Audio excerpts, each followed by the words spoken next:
Hi there, and welcome to the C10 podcast, where we mainly talk about leadership and mentoring in 10 questions or so with change makers, mostly with ties to the Kansas City area. This is all part of the See You in the Major Leagues Foundation, and specifically a tie-in to our C10 mentoring and leadership program. I'm Matt Folks, Executive Director of See You in the Major Leagues and usual host of this podcast. I'm honored that you've chosen to listen. Thank you so much. Now, let's get into this week's conversation. This week, we're going to be chatting with someone who's had a huge influence on television news here in Kansas City, Brian Bracco. Brian spent most of his career in leadership at various stations around the country, most notably for those of us here in Kansas City. He was the news director at KMBC, Channel 9, for 13 years, from 1987 to 2000. He then spent 13 years as vice president of news for Hearst Television before spending a little more than 4 years or so, 2013 into 2017, as vice president general manager at KSHB Channel 41. So with that, it is my privilege to introduce you to Brian Bracco. Welcome to the See You in the Major League shed, my friend. How's it going today? It's going great, Matt. Thanks for the introduction. I just one question. At Channel 9, I was news director for 13 years. I was never general manager there. I was general manager over at 41, though. But outside of that, you got it close. That's good. Okay, well, hey, what's the old saying? Close counts in horseshoes and hand grenades. Yeah. So there you go. We like to start these chats with what we call pregame batting practice, just a chance to get to know you a little bit better. So here we go. Question number one. My hero growing up was? My dad. And the cool thing, Brian, there was no hesitation with that at all. No. I looked up to my dad for a variety of reasons, but he was always there for me. He worked very hard, and he died way too young, and I miss him to this day. And every once in a while, when I sit in boardrooms or with a group of people and I'm talking and everything else, I always wonder what my dad would think of me now. I think he'd think I was proud. Sometimes he would probably say, "Really? You're doing this?" But he was a great man on many levels, and I miss him terribly.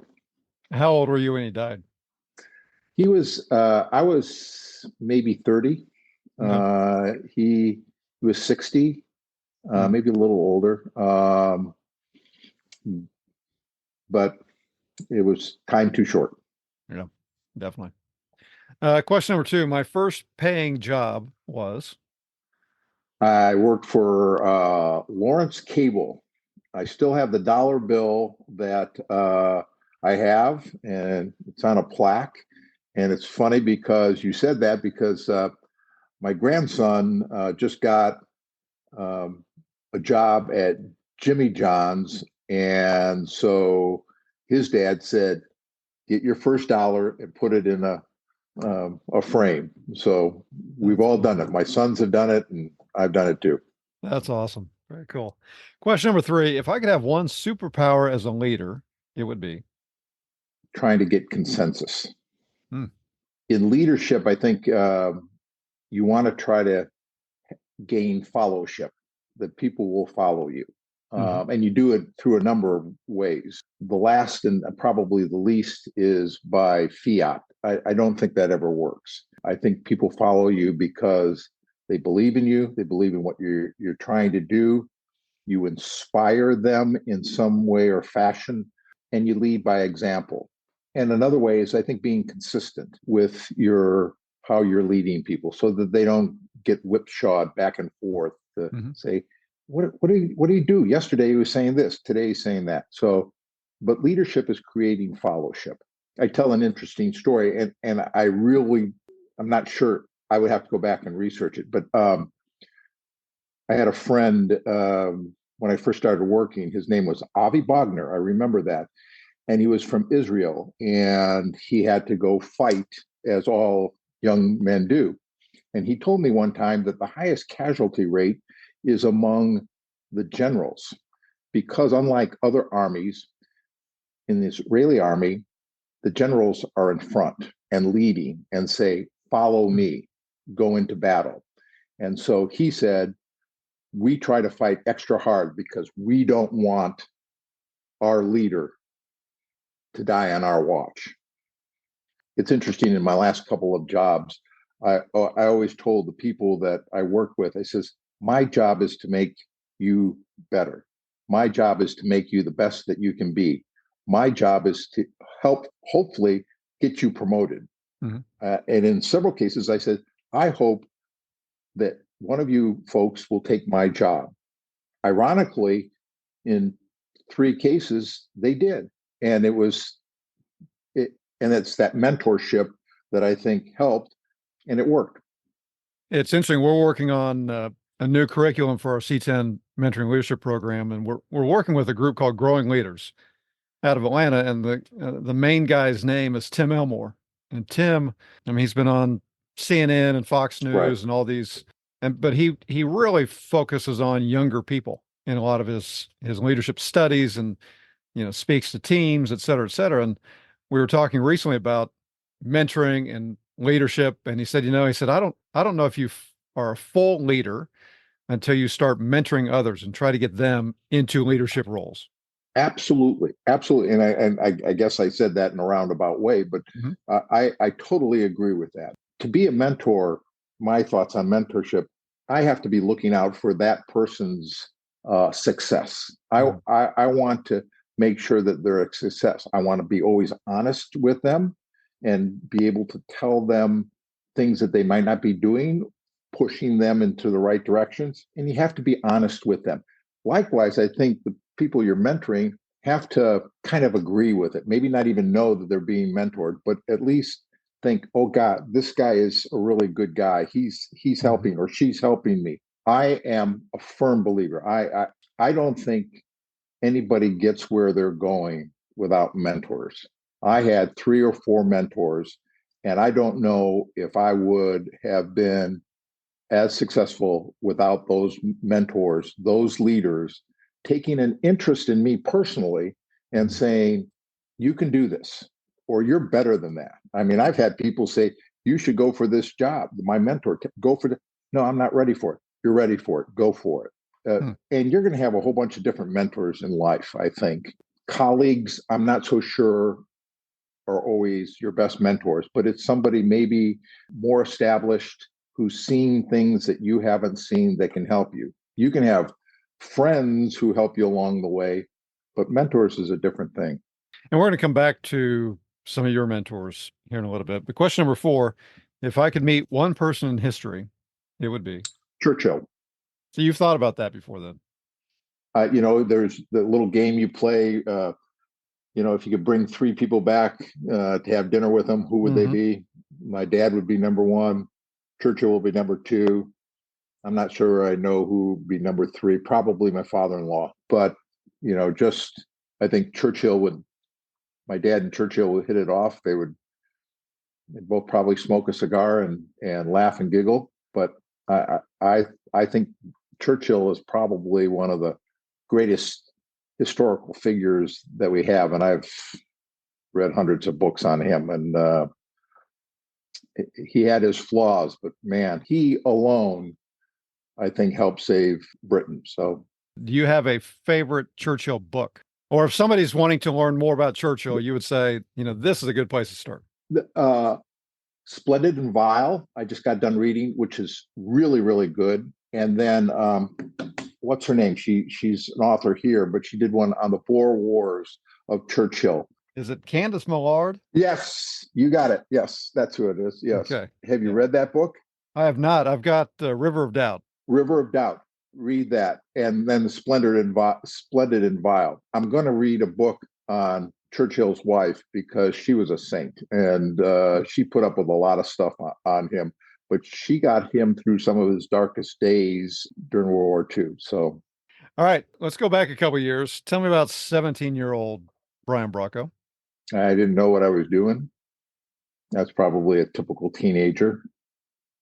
I played a lot of sports. I had a bunch of guys on the south side of Chicago that we hung out with. I wouldn't say I was a saint, but I didn't get caught too often. But other than but I was a 17-year-old, you know. Exactly. So you grew up on the south side of Chicago. Were you, I'm assuming, a White Sox fan over Cubs? Ironically, I was one of the few guys who is a Cubs fans. And so I'll tell you a very fast story. 69, I'm a senior in high school. It's April. We're done studying and everything else. So one day a bunch of us ditch class and go to a Cubs game. The Cubs have won 10 in a row and everybody jumps on the field. And likewise, I jump on the field with my buddies. Well, the picture is in the Sun-Times the next day. Oh. So the next day in homeroom, the vice principal over the speaker goes, Wisnora, Shalansky, Patterson, Bracco, Stevens, come to the principal's office. We're caught. So we go in and it says, you have two options. We're going to kick you out of school for the day, or you can get swats. So we look at each other and say, kick us out of school. And so as we're leaving, I tell my brother, answer the phone when you get home. And we go to the Cubs game that day. We all got back in the car, went to the Cubs game. That is awesome. We were one of the original bleacher bums in 69. So, nice. You know, the terrible towels, and we took in a lot of games that year. And to this day, every time I think of the 69 Cubs with a big lead and losing it to the Mets, the Miracle Mets, we just kind of shake our heads and walk away. But I'm glad to hear this, though, because, you know, obviously, to you at least, our mutual friend Max Utzler is a diehard Cardinal fan. I know. And I'm a Cubs. I mean, Cubs are my National League team. They have been since growing up, watching them on WGN every day. And Max gives me a hard time about that. I'm glad to hear that I've got a fellow Cubs fan here. Well, we used to take road trips in the summer, one to the Cardinals and one to Cincinnati. And I am not a Pete Rose fan. Actually, we would sit in left field and he was a left field. He would indicate that we were number one in his behind his back all the time. So we were early yelling at him in left field. So that's awesome. Okay. Well, when we were together recently, and if I remember the story correctly, I could be wrong, but you know, your parents were kind of convinced at that point that you would end up at probably a Big Ten school. Yeah, or Notre Dame too. But how in the world do you end up at KU? 69, the Jayhawks lose in the Orange Bowl. A friend of my dad's went to KU and told us about the team, and we watched. So I got accepted, and I got accepted to KU, and I looked up, they had a good journalism school. So I said, can we go take a look? My parents were not happy. They didn't want to drive 16 hours or 10 hours or whatever it was to KU from Chicago. But we all packed up and we drove to KU. And as we drove up, it was in January, there was a light snow on the hill, looked beautiful.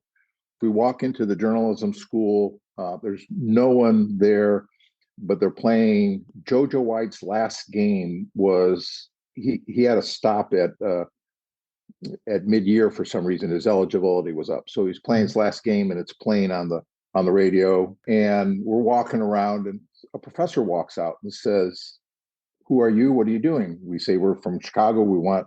He's looking at the school, what do you want to do? I want to be a sportscaster, you know, et cetera, et cetera. He says, wait a minute, I have somebody. Let me call them for you. So he walks into his office, he calls a professor and he says, the professor is driving up. He'll come and talk to you about broadcast and sportscasting. So he comes in and talks to me for, you know, an hour and shows us all around and everything else. We get back in the car and there's silence. So for 8 hours, there's silence all the way back because I think they were impressed. So we get home and I make the decision to go to Kansas, and they were okay with it. And they came to love Kansas. So that's how it started. So at that point, you were already thinking journalism. My wife says I'm the only guy who's ever gone to college who knew what he wanted to do and stayed with it for his whole career. Only person, she says, I've never met anybody who's done that. So I don't know. Maybe it's just my passion. Well, that's all right. Where did you first start off after graduating from KU? I'll just do a quick story. So I had an internship at Channel 5. And these were days when guys smoked in the newsroom and you got to drive a vehicle, and I had a little camera I could run around with and everything else. I'd write a script for the anchor, and the anchor would say, "That's not good," and hand it back to me. And he ended up going to CNN, and I can't remember his name, one of the first anchors there, but he was very nice and took care of me and kind of watched over me. So I'm ready to graduate. I sent out all my resumes, nothing's happening. And this guy who's been watching me the whole time, never saying anything to me, gets up and walks over on my last day. And he says, "Call this news director in Wichita. They've got a job opening for you." I say, "Okay." I call the guy, and the guy says, "When can you start?" I said, "Don't you want to see my resume?" And everything? He says, "You got a good recommendation from the guys at Channel 5. And if they're going to give you a good recommendation, I'll hire you." Wow. Unbelievable. There's sometimes fate and sometimes just being at the right place at the right time. But that's how I got my first job. So what were you doing? Well, news anchor, sports anchor? No, just reporting. I was just Yep. a reporter. I was a reporter for most of my career. I did some anchoring. It was interesting to supplement my income in Wichita. I would do radio for the football team in Hutchinson, Hutchinson Junior College football team. And I didn't know what I was doing, but I did a few games for them, which was fun. We're going to talk leadership here in a second and some of your stops, but pretty early in your career-ish, you take on leadership roles as news directors and whatnot. At what point in your life, in your career, did you realize that you had some leadership abilities and you kind of enjoyed it? So we had an assignment editor who was a bully and not a very nice person.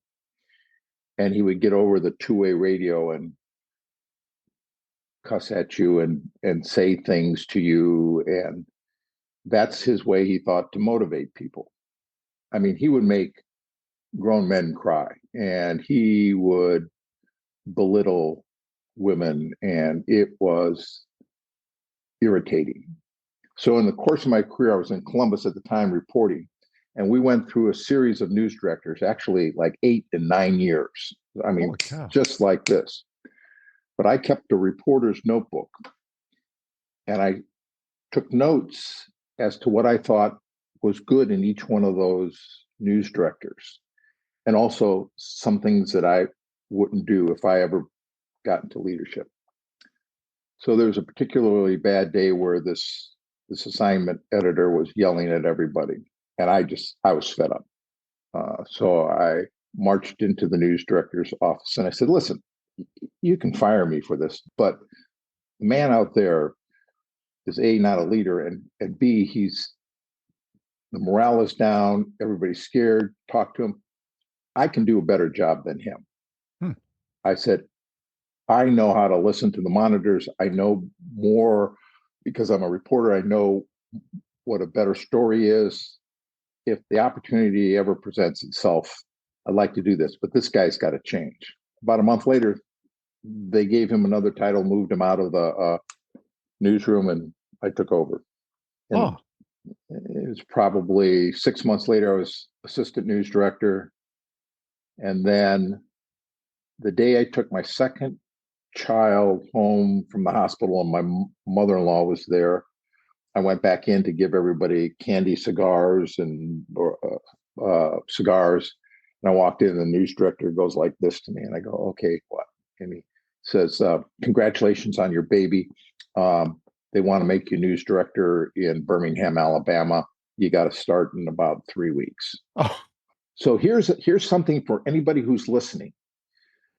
Do not pick up the phone with that kind of news and call your wife while she's holding the baby and tell her that you're moving to Birmingham, Alabama. Wrong thing to do.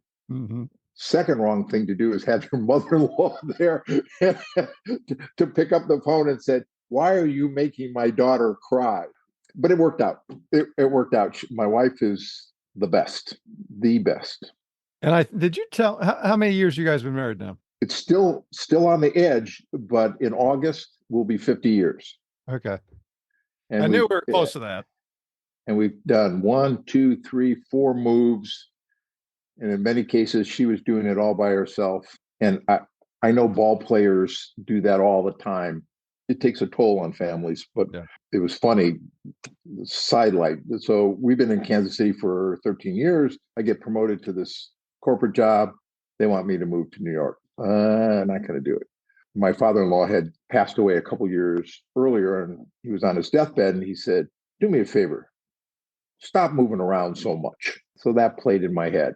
And also my kids were in high school and everything else. So I basically said, nah, I'm not moving to New York. And my wife said, you're killing your career. They gave me the job and let me stay in Kansas City. So I'm going to backtrack just a few years, because in 1987, you had a chance to come to Kansas City, or come back to Kansas City, as I like to say, because it's so close to Lawrence, and become the news director at KMBC, Channel 9.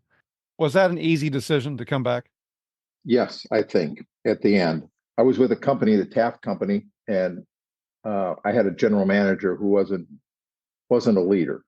My father had a heart attack, and so we had to rush to Chicago, and it was touch and go all the time. And my assistant news director, after 10 days, called and says, the general manager wants to know where you are.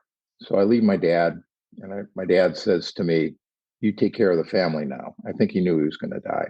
So I fly back to Columbus, and the general manager calls me into the office. First thing out of his mouth was, you're out of vacation time. I almost went across the table on that one, but his secretary stopped me. Anyway, so at that point in my career, I said, I can't work for this man. He's not somebody that I love the company, but I can't work for this man. And then fortuitously, my previous boss called me and asked me if he'd like to come to Kansas City. So it wasn't that hard. What are a couple things during your time at KMBC, a couple things, or maybe a couple hires that you think back now and you're like, man, I'm really proud of that. That worked out really well. Brian Busby, Kelly Eckerman, Laura Moritz. I promoted Chris Ketz. He was already there, working with Len Dawson. So pretty much everybody who's been there for a while, I had a chance to work with them. So that was really, really good. A lot of great reporters. I think there was a murderer's row of reporters at the time.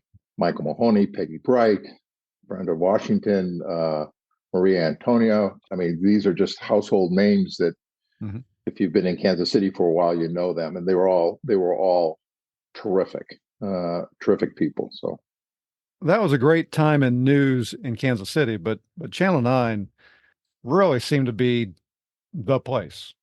When we first started, we were number 4, and there's only 3 television stations doing news at the time. 41 was running, I think, Three Stooges and was beating us at 5 o'clock. So we had a couple of series of meetings with the staff, and I said, here's where we are. I was very honest with them. I said, here's where we are.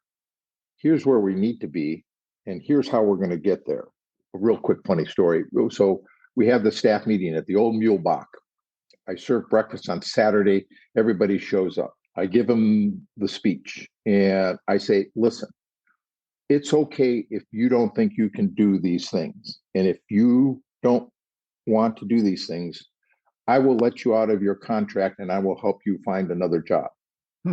So Dino calls me, he says, how did the meeting go? I said, it went great. He said, well, what did you say? And I told him what I said. And I said, and at the end, I said, listen, if you can't do this, I'll let you out of your contract and I'll help you find another job. He said, what are you saying? Everybody's going to walk in and quit. I got this little hot flash over me, and I thought, uh-oh, I really messed up. Unbeknownst to me, all the staff, or a lot of staff, went over to the Quaff bar. Yep. And took a vote as to whether they could willing to follow me or not. So that was on Saturday. Sunday, I'm sweating bullets. Monday, I'm in there at 6 o'clock in the morning. I am drenched in sweat, thinking the whole staff's going to walk in and quit. And I don't want to go tell Dino that. So they all walk in and they don't look at me. And all of a sudden, Michael Mahoney and Chris Ketz come in, and I said, oh, they're going to quit. And he says, okay, Bracco, we've We talked over what you want to do and how you want to do it. We can do that. We're all on board. And after that, my job was to remove roadblocks so that they could do their job and stay out of the way of their successes. And then I just became a cheerleader. I said, here are the guardrails. Here's what you do. Let's do things. Let's blow up, try things. If it doesn't work, we'll go and do a different direction. But it worked out fine. Was that the turning point, that conversation and those guys getting behind it? There's a couple of things. That was early in 87. It didn't start turning around probably till first part of 88. So there was a long, hard slog. We had to change how we did our news, how we talked to people, how we became, Larry Moore got Dream Factory, and that softened him up a bit. He, later on he got cancer, but that even softened him up more. We had mutual respect for each other in the newsroom. We could fight like brothers and sisters inside the newsroom. We could tell our competition that they were the best, but we had a mantra that we were going to beat those guys. We're going to figure out a way of beating those guys. No different than, the Royals, even when they're down, they were saying, when they went to the World Series, we're going to find a way. We don't know when, we don't know how, but we're going to find a way. We had also Oprah Winfrey that helped lead into our 5 o'clock news, but our product was very good. Early on, I told people we were good one day, poor the next day, maybe very good the next day. We weren't consistent. I said, I want to be good every day, consistently good when I look at the product. And on the days when we need to, we can be very good. And then maybe on those really extraordinary days, we can knock it out of the park. But let's make sure that we're consistent all along the line. I don't think it's different than in the sports world, too. Let's be consistent. Once they bought in, I think that's your job changed from maybe leadership, at least I think so, is into cheering their successes, being there for them, helping them along the way. This is J.R. Buckner, President and CEO of First Federal Bank of Kansas City. We hope you're enjoying this week's conversation. For this week's Student Spotlight, I'd like you to meet one of the students in our C10 Mentoring and Leadership Program. My name is Manny Dunn from Bishop Ward, and C10 is making an impact on my life by helping me better my communication skills and helping me become a better leader. First Federal Bank of Kansas City is proud to make a donation this week to the Post-High School Scholarship Fund for seniors in the C10 Mentoring and Leadership Program.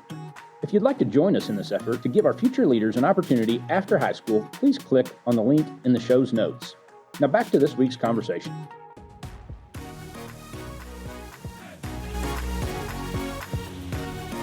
When you mentioned the Hearst job with New York and ended up staying here, and how different was that for you? I mean, it's a corporate job and you're doing much more than just news director. Sometimes I would travel 38 weeks a year. I'd go to all the different stations and I would do seminars, do leadership training, do education stuff, producing academy and things like that, as did a couple of my colleagues. And we would fly around the country.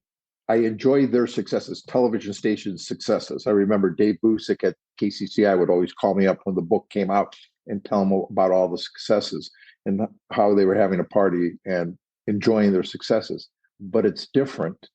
You're not in the trenches with them. You can be happy for them, but it's a different kind of success. I felt very happy for all of them and we were all very successful, but seeing them day in and day out is different than seeing them once a quarter.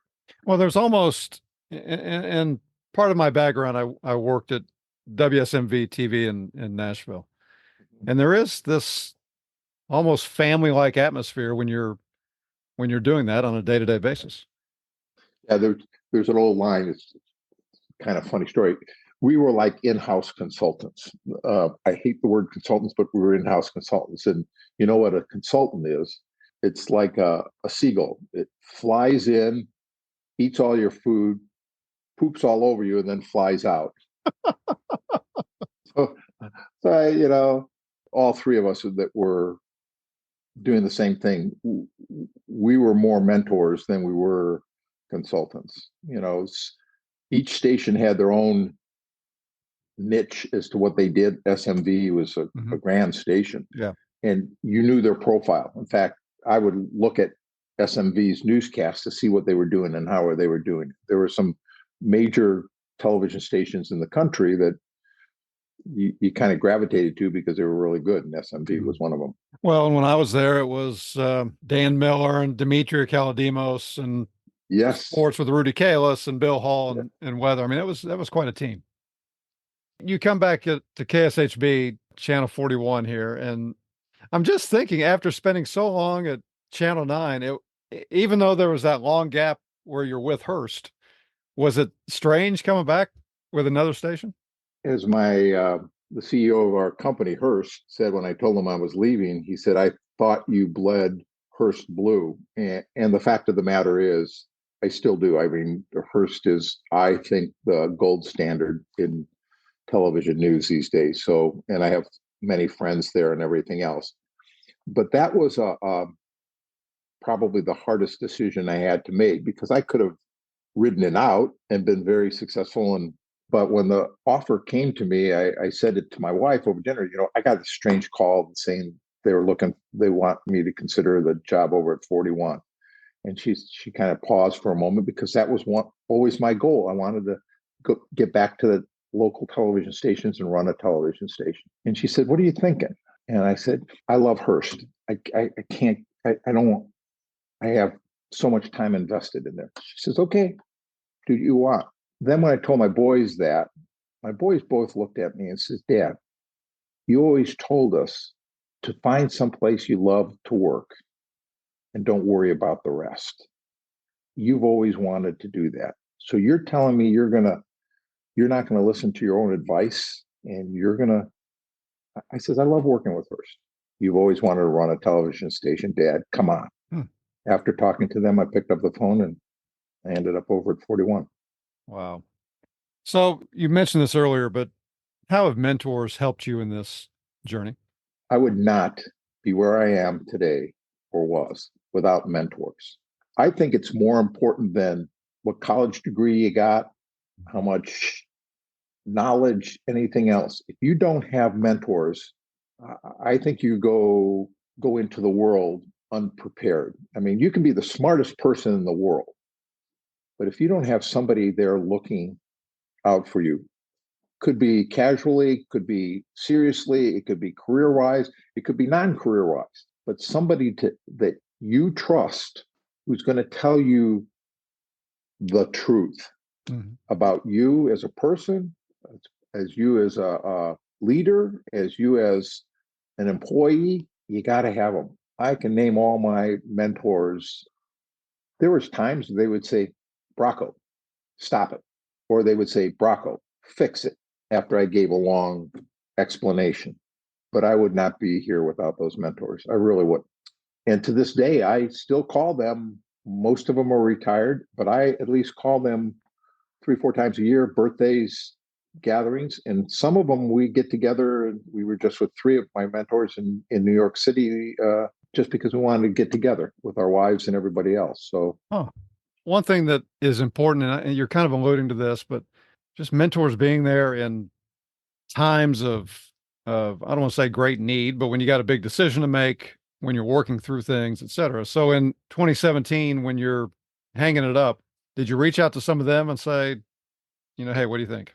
1 or 2, but most of my mentors at that time had been within Hearst. So it was pretty hard for me to pick up the phone and say, "Hey, listen."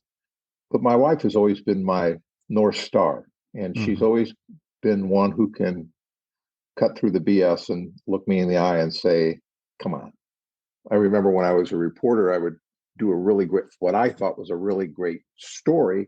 I'd come home all fired up and say, "Did you like the story?" And she says, "It was good. I've seen you do better." So whatever ego I might have, she popped the little balloon, but she's always been my North Star. She's the best. Anyway, I did reach out to a couple of people, but it was such a it had to be very quiet. It was something that you couldn't spread very easily. Otherwise, it would not be a good situation. So I had to do it on the down low, so to speak. And especially because I was literally walking across the street to a competitor. They weren't real pleased. I think they understood on a base level that I didn't want to be traveling 38 weeks a year. I wanted to run a television station. They all knew that I wanted to run a television station. I think they would have given me a television station, but I would have had to gone to Fort Smith, Arkansas. And at that point, I didn't want to get my training wheels in Fort Smith. I thought I could do it. Yeah. So our C word with our students this month is confidence, which in our C in the Major Leagues vernacular is someone in leadership who accepts constructive criticism, will try something new, has a positive attitude, and views self as a winner. What does that word confidence in leadership mean to you? There's all types of confidence. There's the confidence that you walk into a room and you know what you're talking about. I've seen confidence where people don't have qualifications, but are confident in their own ability to figure it out. And there's crisis in confidence when you second guess yourself or say, maybe I'm not up to muster. But that's where the mentors come in. You can bounce an idea off of them and say, what do you think? And they can say, go for it, or maybe not. Confidence is a really hard one. Some people have it, it. I mean, they walk into a room and they just have it. And I think it goes to your core, that you're a good person, that you're trying to do the right thing, that you respect other people's thoughts and ideas. I think that's where you get confidence from. Mm-hmm. So as we come down to the end here, what is one time that you struck out as a leader? Oh, I've struck out so many times. I'm trying to think. I didn't, guys are in Hall of Fame and they struck out 7 times. I probably struck out 8 times. I made a bunch of bad decisions. You always tend to throw those out of your mind after a while. There's sometimes I saw things going on and I should have taken a more hands-on to correct them. And I thought that they might correct themselves. And maybe that was just me trying to be too nice, as my wife often said. I gave people too much benefit of a doubt. And it was probably hurtful to the organization that I didn't take action. I always thought when I was coming up, I could see a problem and I didn't understand why the people in charge weren't able to just go out and rectify it. But when I sat in the chair, it's a lot different. Sometimes it's, no, I need to do this. Well, HR person says, no, you can't do that. Or a lawyer says, nah, you can't do that. And sometimes you've had bad hires. And that's where probably your overconfidence or your ego gets in the way. Say, well, I can fix it. Mm-hmm. There's sometimes you can't. And sometimes you got to look yourself in the mirror and say, I made a bad decision. Now what do you do? That's where mentors come in place too. Sometimes there are times when I made a bad decision and a mentor would say, you made a bad decision. Fix it. And I would say, how do you fix it? He says, no, I'm not going to tell you how to fix it. It's your job to fix it, but you know what to do. There were not a lot of them, but when that was said to me, it's very sobering. I think it takes you back and you say, uh-oh, yeah, I made a ton of mistakes. I'm probably batting 250. Hey, that works. It kept me in the league for a while. Exactly. Well, then let's go to one of those moments of 250. When is one time as a leader that you did hit a home run? I probably hit a lot of singles. I'm not sure I hit a home run.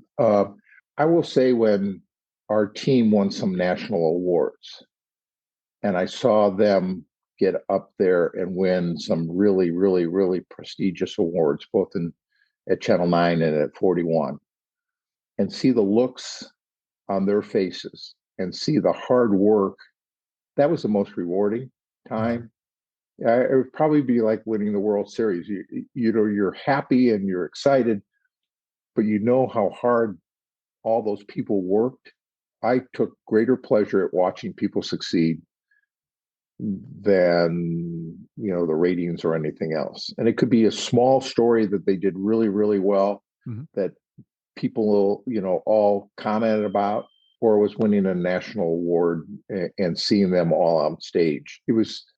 I think there was maybe one time, but when we won national awards, I never went up and got them. I always send the team up to get it, or somebody else, or the assistant news director. I think there was one time when we won a regional Emmy.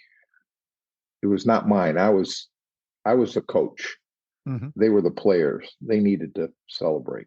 Yeah. So, well, I'm curious, before we start recording, we were talking about technology and whatnot. And, I've been thinking a lot about TV news and just how much it's really changed, because now we're one of the families that, we cut the cord several years ago, and now TV watching is just different. Would you want to be in this game today with the way it's changing? in some of my speeches, I give this line: tell me something that hasn't changed since the day you were born. And a lot of times I then go on and talk about other things, and then I ask for arms to raise up. But we shouldn't fear change. That's just part of what's going on. Would I like to be in the business now? Yes and no. Yes, because I'd like to take a swing at it. No, because I probably can't turn on the fastball anymore, and you just need a whole bunch of brighter minds. And it's a whole different technology, and it's a whole different way of telling stories. Now we're telling stories digitally, and we're trying to get more page views versus people turning on the set and turning up the volume and doing all that sort of stuff. So I think it's a great time in our business. I don't know what the end game is, though. And I think we've got to work very, very hard as an industry to make sure that we provide the who, what, where, when, why, and how, and that we're the trusted source for our community. And if we are, then we will survive. If we don't become that and we become opinionated, I don't think we do that. But I think people like local news because they want to know what's going on in their community. And without that, how would you know? Right. When there's a fire down the street, you may turn on the TV to find out what happened. When weather's coming, we have to be the trusted source there, or what do people do?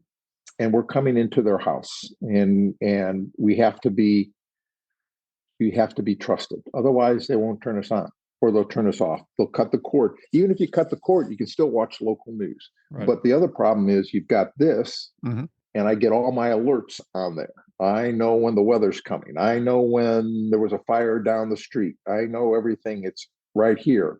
So that impacts it. But I still think there's something about, depending on how big your TV is, you like seeing your neighbor telling you what's going on in the world. Right. But there, you mentioned trust, and there's certainly a lot of distrust in the media today, or at least among certain people in the media. And it's been going on for the last, 4 or 5 years or so. And maybe it's been going on longer, but it seems like it's more prevalent here in the last few years. Yes. And I think what's exacerbated it is we're going into cable news, talking heads, all that stuff, the rhetoric, and the ability to communicate with masses of people very fast. If we did a bad story, I might get a phone call, or someone might write a letter, but it takes 6 days to get to me. Now it's on Instagram or it's on X, and they're vilifying us terribly because it can just happen like that. The other part about it is, generally, I got somebody, if they got a letter and they didn't sign it, it was a crackpot. Or if they signed it, I would pick up the phone and call them and say, let's talk about this story. What bothered you about it? Now you're anonymous and you can say anything you want. It was interesting to me.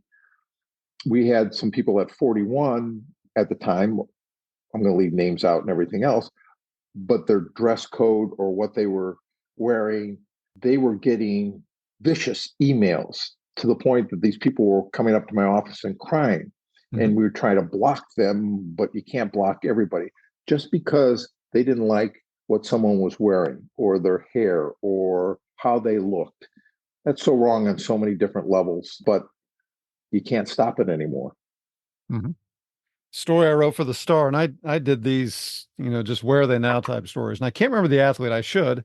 In this career of this athlete or former athlete, it had been a long time since a feat such as that had been accomplished. And I said in the article, just very off cuff, I said, okay, and we're talking, this was 01, 2001, 2002, somewhere in there. And I just made an offhand comment, just said, not since Al Gore invented the internet. And then we go on the story. Right. I got an email that, basically a guy just, cussed me up and down and threatened to come to the paper at, 12:30 when our deadlines were done, meet me outside, and told me what he was going to do.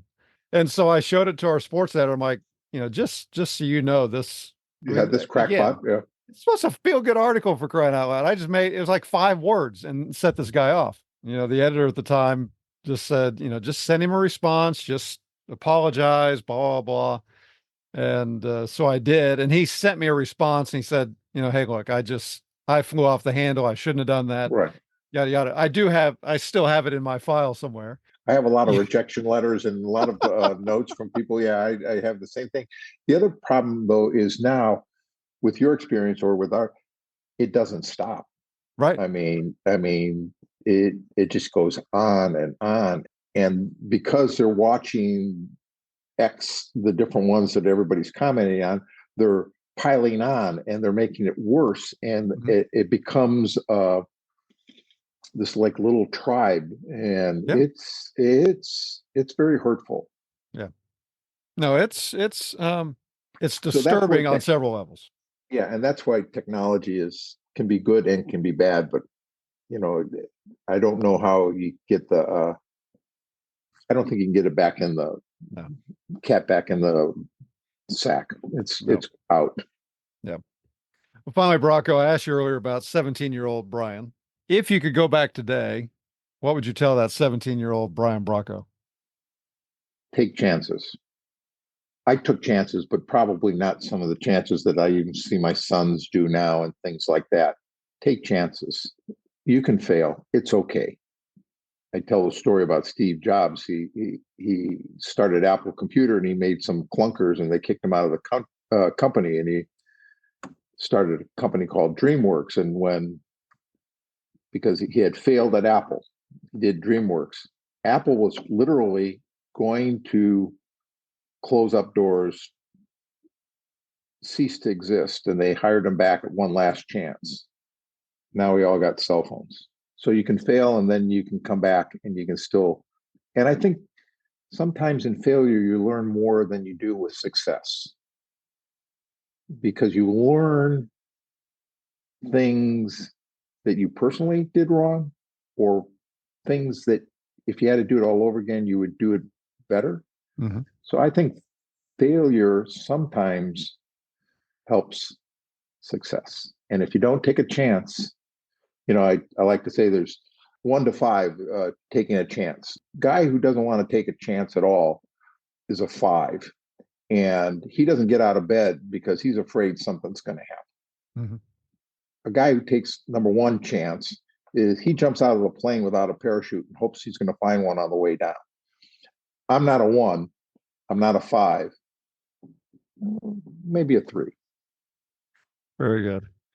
Well, hey, Brian, thank you so much for this. Thank you for, and typically I ask this question and I kind of got carried away with others that you support seeing the major leagues and what we're doing with C10. And we're so thankful for that. And typically I would ask why you support seeing the major leagues. That's the easiest question you gave me today. Well, then, it really is. Well, then we'll throw it out there. It really is. It's because of your mentorship and what you're doing and when you see, and you're very good at sending out notes, and you guys are doing God's work. You're helping people. You are really helping some kids who otherwise would never have that mentorship. That's all we talked about the last 40 minutes is mentorships. That will carry them for the rest of their lives. You don't know it. You may not know it, but it will. And to support something like you guys are doing, that's the easiest check I have to write all year long. Well, thank you so much. We're extremely thankful for that. This has been awesome. Thank you so much for your time this week, Matt. It was my great pleasure to talk to you. This was uplifting for me on a whole bunch of ways. So thank you so much. Well, that does it for this episode of the C10 Mentoring and Leadership Podcast. Thank you so much for listening. We hope you enjoyed it. If you did, we hope that you'll leave a favorable review on your favorite podcast platform.